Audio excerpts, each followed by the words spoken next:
히스기야 왕의 모습이, 왕의 기도의 내용이 오늘 본문에 담겨 있습니다.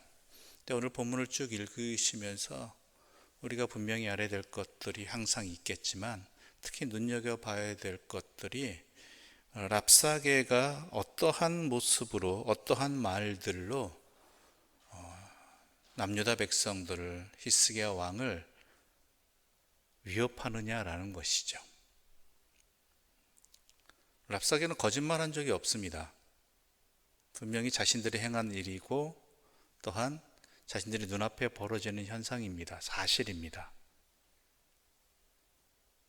히스기야도 또한 그 현실 앞에서, 그 상황 앞에서, 그 사실 앞에서 어찌할 수가 없는 존재였죠. 근데 여기에 분명한 하나님의 우리를 향하신 뜻이 있습니다. 히스기야에게 선포하신 뜻이 있습니다. 그게 오늘 참 중요한 내용입니다. 오늘 우리가 어떻게 그리스도인으로 이 현실의 세상 속에서, 내게 벌어지는 사실의 상황 속에서 어떻게 살아갈 것인가, 그리스도인으로서. 또 하나님께서 그 상황 속에서 우리에게 어떤 은혜를 주셨는가라는 것을 분명히 알아야 된다는 것이죠. 우리는 일반적으로 하나님의 은혜 가운데 살아간다는 것, 하나님이 이루셨다라는 것들을 어떻게 이해하냐면, 어떠한 내게 벌어진 사실, 상황들, 사건들을 하나님께서 내 힘, 내가 할 수 없지만 해결해 주셨다 정도로 이해합니다. 그렇죠? 내가 병이 들었을 때 하나님이 병을 고쳐주셨다. 내가 경제적인 어려움이 발생했을 때 하나님께서 나의 경제적인 문제를 해결해 주셨다. 그럼 이러다 보니까 자칫 우리가 오해하게 되는 것이 뭐냐면, 하나님을 오해합니다. 하나님을 단지 해결사 정도로만, 내 문제를 해결해 주시는 분, 이런 정도로만 하나님을 좁혀서 생각한다는 것이죠. 이게 잘못됐다는 것이 아닙니다.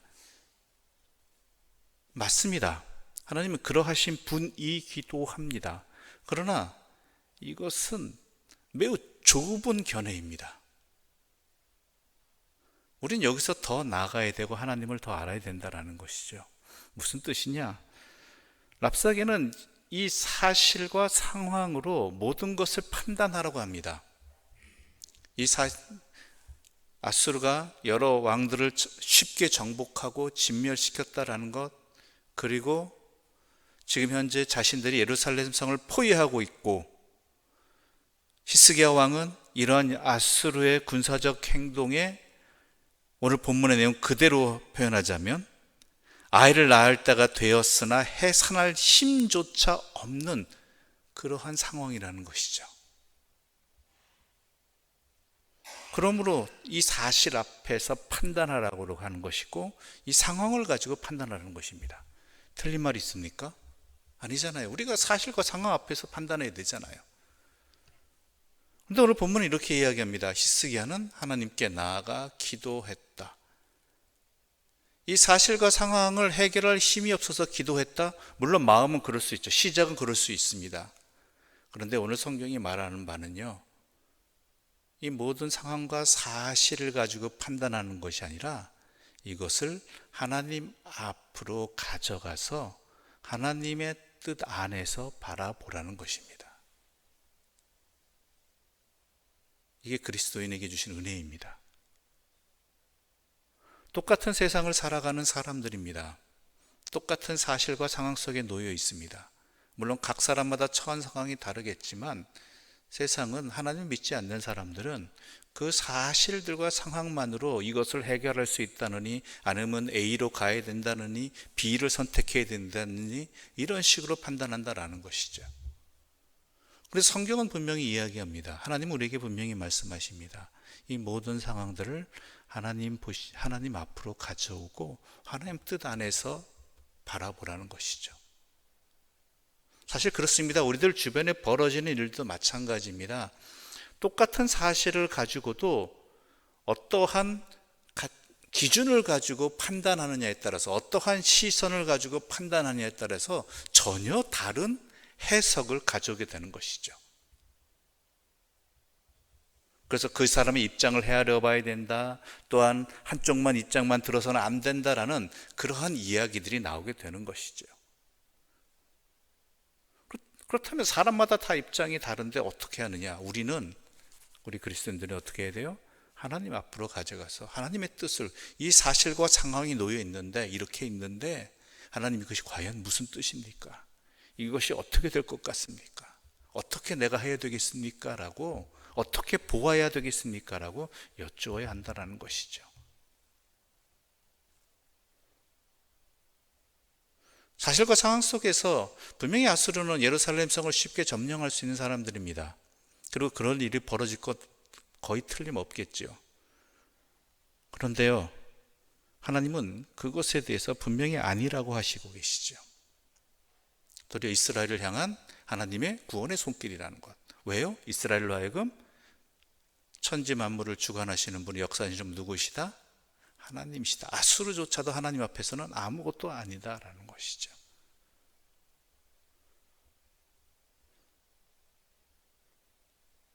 여기에 이어서 또 다른 한 성경의 사건들을 살펴보고자 합니다. 오늘 본문의 내용은 이 상황과 사실 앞에서 어찌할 수 없는, 그것을 해결할, 대응할 힘이 없어서 하나님께 의지한 사람 히스기야와 예루살렘 성 사람들을 이야기하지만, 자기가 충분히 힘을 가지고 있고 또한 거기에 맞게 행동할 수 있는 상황이었는데 전혀 다르게 반응한 한 사람의 이야기가 있습니다.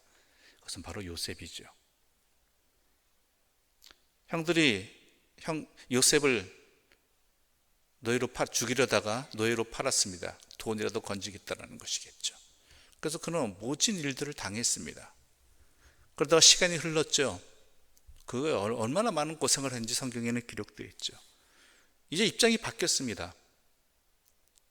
전에 형들이 자기에게 한 행동에 대해서, 잘못된 행동에 대해서 요셉은 충분히 대가를 치르게 할 힘이 있었죠. 왜요? 그는 애굽의 총리였고 형들은 뭐예요? 아무것도 아니었잖아요.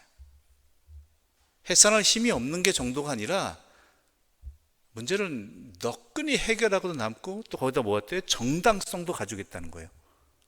그 형들은 어떤 존재였어요? 자신을 죽이려고도 했고 애굽의 노예를 팔았고 아버지를 속였단 말이에요. 아버지를 슬프게 한 존재라는 것이죠. 그렇다면 이 요셉이 그 형들을 심판하는 것, 힘도 있고 모든 것을 다 갖추고 있으니까 이게 사실이잖아요. 이게 인과응보잖아요. 근데 그는 그렇게 하지 않았죠. 왜이겠습니까? 자신의 이 상황들을 하나님 뜻 안에서 바라보았기 때문에 그래요. 하나님 뜻 안에서 하나님이 왜 이런 상황을 만드셨을까? 이 상황을 통해서 하나님이 무엇을 말씀하시고자 하는가? 어떻게 해결하기를 원하시는가? 어떠한 길을 선택을 하기를 원하시는가라는 것이죠. 그래서 뭐라 그래요? 당신들이 나를 팔았다고 해서, 나를 죽이렸다고 해서 두려워하지 말라. 이것은 모든 생명을 구원하시고자 하시는 하나님께서 나를 먼저 이곳으로 보내신 것이다 라고 해서 전혀 다른 결론을 내려버리잖아요. 그거 힘이 없어서가 아닙니다. 히스기야는 힘이 없어서 하나님께 나아갔지만 요셉이 힘이 없어서가 아니에요. 정당성이요? 당연하게 있었죠. 그 누가 뭐라고 안 합니다. 당연한 일이라고 생각합니다. 도리어 그렇게 안 하는 것을 이상하다고 말할 정도였죠. 여러분, 이게 그리스도인에게 주시는 하나님의 은혜입니다. 하나님의 지혜입니다. 우리에게 여러 가지 일들이 벌어집니다. 여러 가지 상황들을 겪습니다. 여러 가지 사실들 앞에 놓여 있습니다. 아기가 태어날 때가 됐는데 해산할 힘이 없는 그러한 열악한 상황에 내가 처할 수도 있고요. 또한 요셉과 같이 강한, 뭐든지 해결할 수 있는 당연성도 갖춘 그런 상황에도 놓여 있을 수 있습니다. 그러나 중요한 것은 그게 아닙니다. 하나님 앞에 나아가서 하나님의 뜻을 구하고 하나님께서 이 상황들을 통해서 무엇을 하시고자 하시는 것인가? 무엇을 우리에게 말씀하시고 또 어떤 일을 이루시고자 함인가? 이것을 구하는 자들, 이것을 바로 우리에게 중요한 열쇠이고 또한 우리에게 주시는 능력, 이게 능력이에요, 이게. 그래서 바울 사도는 말했죠. 주를 사랑하는 자, 곧 그의 뜻대로 부르심을 입은 자는 모든 것이 합력하여 선을 이룬다. 여러분도 그런 삶을 우리에게 그런 삶이 허락되었습니다. 그런 은혜가 우리에게 허락되었습니다. 하나님의 자녀라는 게 바로 그것입니다. 하나님이 나의 아버지시라는 것이 바로 그것입니다. 내가 겪고 내가 있는 모든 상황들을 그저 사실이라는, 현상이라는 것에 세상 사람들과 똑같이 생각하고 판단하고 나아가는 것이 아니라 하나님 앞에서 바라볼 수 있기를 바라고요. 하나님의 뜻을 깨닫기를 구하고요. 하나님의 뜻 안에서 모든 것들을 제대로 보고 행동하고 나아갈 수 있는 주님의 은혜를 누리는 사람들, 주님의 능력으로 살아가는 사람들 되시기를 바랍니다. 그것이 우리의 힘입니다. 그게 우리의 생명이고 우리에게 주시는 하나님의 사랑입니다. 그 눈이 떠지기를 바라고, 그렇게 우리가 될 수 있도록 성령께서 나를 주관하여 주시고 하나님께서 나와 동행해 주시기를, 모든 일 가운데 나와 동행하시는 하나님을 분명히 깨닫고 나아가는 기도의 사람들 되기를 간절히 소망합니다.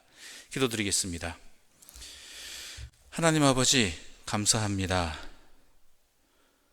오늘 히스기야의 모습을 통해서 우리에게 벌어지는 모든 상황들과 사실들 가운데 어떻게 해야 될지를, 우리에게 어떤 은혜가 주어졌고 어떤 길을 가야 될지를 분명히 알려주셔서 감사합니다. 우리는 그런 은혜를 입은 자들입니다. 그런 은혜를 입은 하나님의 자녀들이며 그리스도인들입니다. 하나님을 믿는 사람들입니다. 그러나 그럼에도 불구하고 우리의 어리석음이, 우리의 게으름이 세상 사람과 다를 바 없이 상황과 또한 사건들과 이러저러한 일들을 그저 똑같이 판단하고 어리석은 결과들로 나아가는 우리들을 불쌍히 여겨주시고 용서하여 주시옵소서.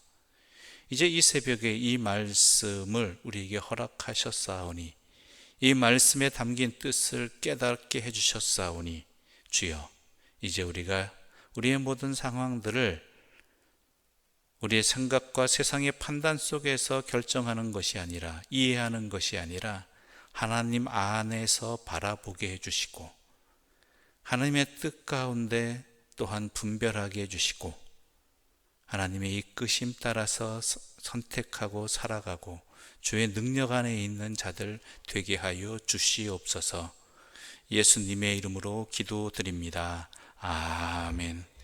하늘에 계신 우리 아버지의 이름을 거룩하게 하시며 아버지의 나라가 오게 하시며 아버지의 뜻이 하늘에서와 같이 땅에서도 이루어지게 하소서. 오늘 우리에게 일용할 양식을 주시고 우리가 우리에게 잘못한 사람을 용서하여 준 것 같이 우리 죄를 용서하여 주시고 우리를 시험에 빠지지 않게 하시고 악에서 구하소서. 나라와 권능과 영광이 영원히 아버지의 것입니다. 아멘.